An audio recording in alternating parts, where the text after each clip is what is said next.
السلام علیکم ورحمۃ اللہ وبرکاتہ۔ بہت سارے حضرات کریڈٹ کارڈ سے متعلق سوال پوچھتے ہیں کہ اس کا حکم کیا ہے۔ تو حکم یہ ہے کہ ان کارڈ کے ذریعے لین دین حرام ہے، اس لیے کہ یہ سودی قرضے کے معاہدے پر مشتمل ہوتا ہے۔ اس کا حامل اس سے قسط وار سودی فائدے کے ساتھ ادا کرتا ہے، اور اللہ کے نبی صلی اللہ علیہ وسلم نے سود کھانے والے، اس کی گواہی دینے والے اور اس کی لکھنے والے پر لعنت فرمائی ہے۔ اسلامک فقہ اکیڈمی انڈیا کے 15ویں سیمینار میں، جو کہ 10، 11، 12 مارچ سن 2006 میں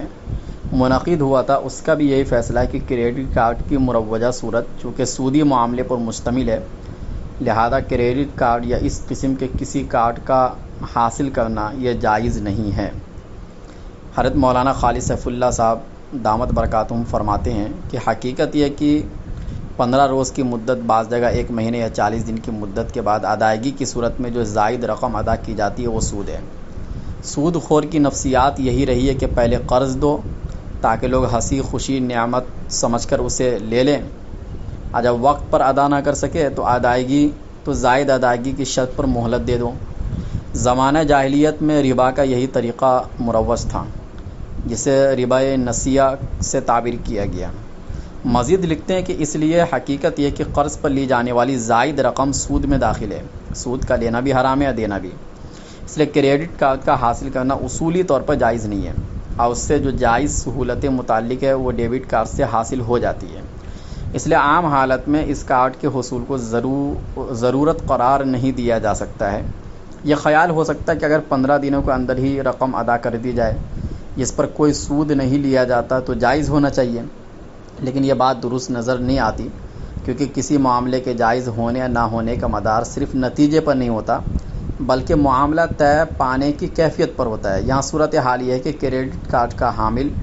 اور بینک آپس میں معاہدہ کرتے ہیں کہ ایک خاص مدت کے بعد قرض واپس کرتے ہوئے سود بھی ادا کرنا ہوگا، گویا معاملے میں سود کا لین دین شروع سے شامل ہے، اس لیے یہ معاملہ اپنے آغاز سے ہی نادرست قرار پائے گا۔ ہاں، فقہاء نے سود لینے اور سود دینے کے حکم میں اس حد تک فرق کیا ہے کہ سود لینا تو بہرحال حرام ہی ہے، لیکن سود دینا شدید ضرورت کے وقت جائز ہے، لہذا اسلامک بینکوں کے لیے اس نوعیت کے کریڈٹ کارڈ جاری کرنا تو کسی صورت میں جائز نہیں ہے۔ اسی طرح کاروبار کو فروغ دینے، نفع حاصل کرنے اور عام قسم کی ضرورتوں کے لیے کریڈٹ کارڈ حاصل کرنا جائز نہیں ہے۔ البتہ اگر کوئی شخص شدید مجبوری سے دوچار ہو، مثلاً کہ اگر فوری طور پر اتنی رقم حاصل نہ کر پائے تو اسے شدید مالی نقصان اٹھانا پڑے گا، یا کسی جسمانی نقصان سے بچنے کے لیے فوری طور پر بہت بڑے رقم کی ضرورت ہے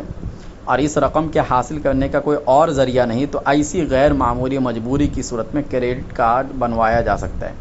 لیکن بقدر ضرورت فائدہ اٹھانے اور اس پیش آمدہ ضرورت کے پورے ہو جانے کے بعد اس کی مزید تجدید جائز نہیں ہوگی۔ آج کل کاروبار کے دائرے کے وسیع ہو جانے کی وجہ سے بینک کے مختلف کارڈ کا استعمال بڑھتا جا رہا ہے۔ مسلمانوں کو چاہیے کہ وہ اس سلسلے میں شرعی احکام و حدود کو ملحوظ رکھیں۔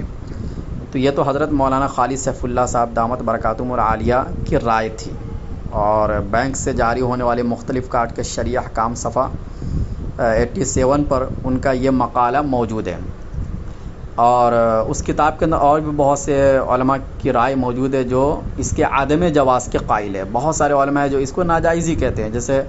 حضرت مولانا خالد سیف اللہ صاحب رحمانی ہے، جامعہ بن نوری ٹاؤن کراچی کا بھی فتویٰ یہی ہے، اور اسلامک فقہ اکیڈمی 15ویں سیمینار جو منعقد ہوا تھا 2006 میں، اس میں بھی یہی فیصلہ ہوا۔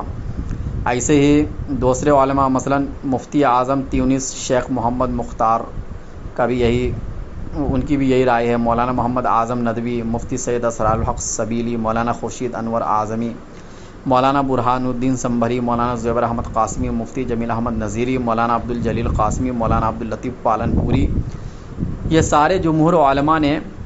صلب عقد میں سود کے مشروط ہونے اور کریڈٹ کارڈ حاصل کرنے والوں کی اکثریت کا سود میں مبتلا ہونے کے تعامل کی وجہ سے کریڈٹ کارڈ کو ناجائز قرار دیا۔ یعنی 2 وجہ ہوئی ناجائز ہونے کی، ایک تو یہ کہ خود عقد کے وقت سود کی شرط موجود ہوتی ہے کہ متعینہ مدت تک اگر آپ رقم ادا نہ کر پائے تو سود کے ساتھ آپ کو ادا کرنا پڑے گا۔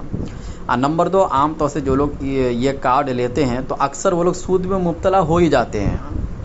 یہ عام طور سے دیکھا جاتا ہے۔ جن علماء نے اس کے جواز کا فتویٰ دیا ان کے نزدیک بھی اصل یہ ہے کہ متعین مدت سے تجاوز نہ کرے، ورنہ تاخیر کی صورت میں جو زائد دینا پڑتا ہے وہ بالاتفاق سب کے نزدیک سود ہے۔ اس لیے احتیاط کا تقاضا یہ ہے کہ یہ کارڈ نہ لے۔ ہاں اگر شدید مالی نقصان کا خطرہ ہے یا جسمانی نقصان کا اندیشہ ہے اور اس کارڈ کے علاوہ کوئی صورت نہیں ہے تو بقدر ضرورت اس کا استعمال کیا جا سکتا ہے۔ واللہ اعلم بالصواب۔